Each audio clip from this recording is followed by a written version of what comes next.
Chaos erupts in Mozambique. Patoziva zvozikanika yose kuti vakomana vekumozambique aiwa havasi kufara nekuda kweintervention yenyika yezimbabwe pamapolls avo pamaelectoral processes avo zvavanoona kuti zvinonyanya kuvagwadza vanoona kuti nyika dzakaita sana botswana dziri kuprogressa panhau dzepolitics vachiona kuti maleaders maruling parties vakabva paindependence up to now vanobvuma kudyiwa vachistepa down.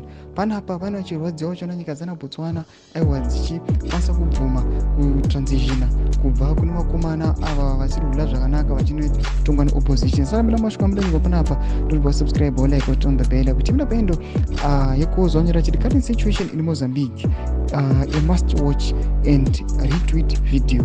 Panapa panoposta video ramuri kuona tese mapictures muchiona kuti maarmy commanders masoja anouya achinetsana nemacitizens vatoona kuti vanhu vacho vakatooma musoro.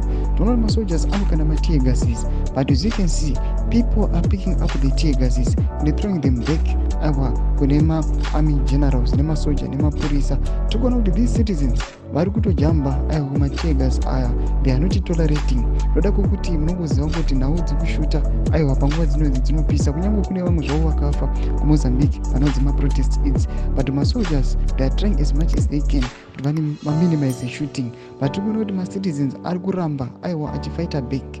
Vakomana panguva ino tiona kuti Sadc yakagara munyika yezimbabwe ichiona kuti vangasolva sei dispute irimo munyika yeMozambique, kunyange zvavo vanhu vachiziva kuti hapambona outcome nemusoro inobuditsiwa.